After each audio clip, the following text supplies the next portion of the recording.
In a twisting saga of betrayal, vengeance, and psychological warfare, the hallowed halls of General Hospital have once again become the backdrop for a battle that cuts deeper than any scalpel.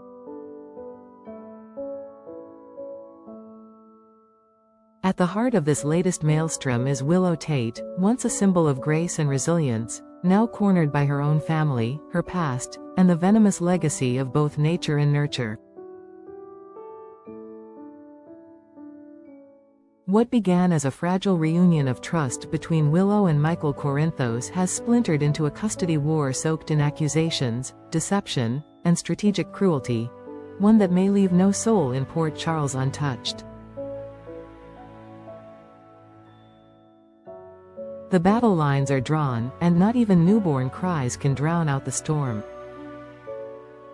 Willow's life begins to unravel in the most public and humiliating way possible, inside a courtroom, surrounded by former allies who have become enemies, and family members who now weaponize her history against her.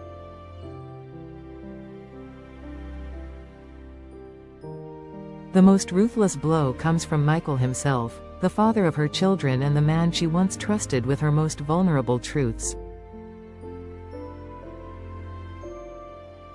Teaming up with his ever-controlling mother, Carly, Michael files for sole custody of both Wiley and Amelia. His argument? Willow's so-called moral failure.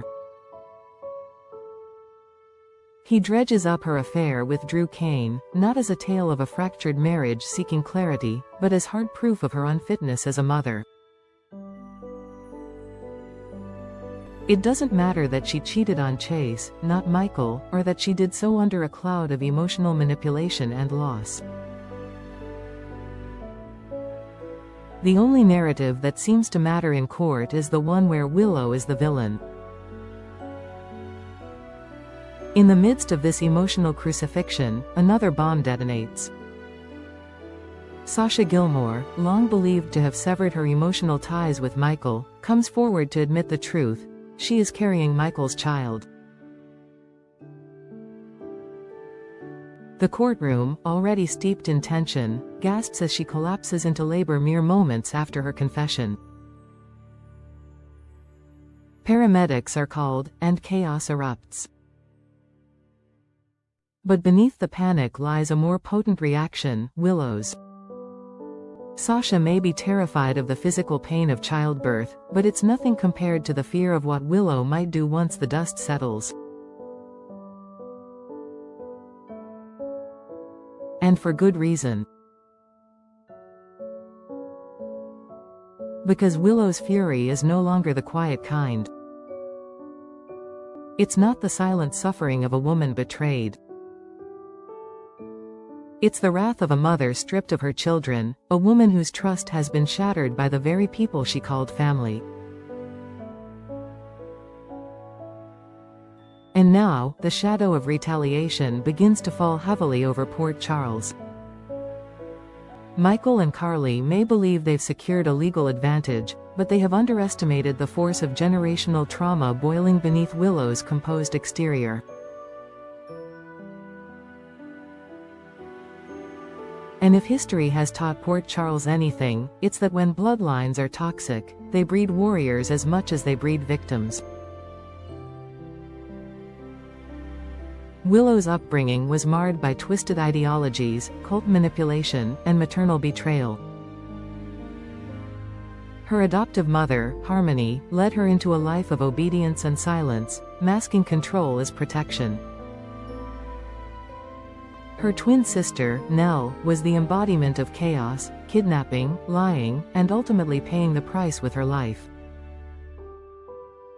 Her biological mother, Nina, once committed an act so savage it still sends shivers through the hospital corridors, drugging a pregnant Ava and cutting baby Avery out of her womb in a manic delusion of maternal righteousness.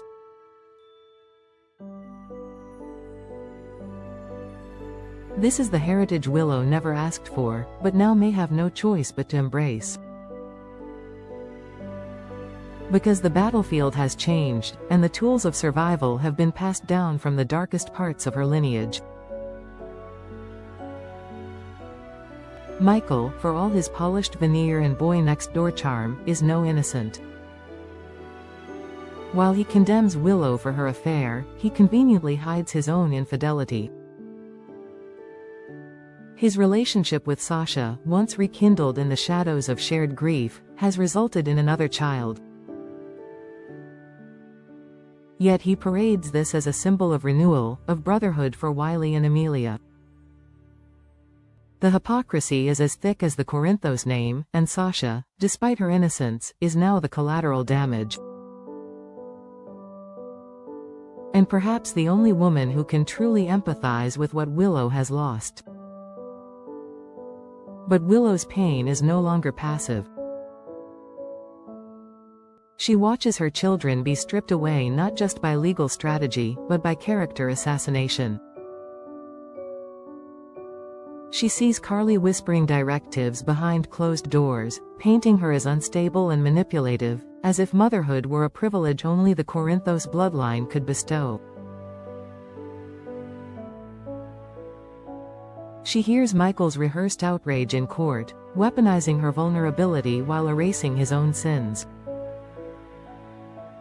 And something inside her begins to shift. If justice will not defend her, perhaps revenge will. In a chilling possibility whispered through the hospital corridors, some wonder, would Willow go so far as to take back what Michael has stolen by the same methods he used, through the cradle?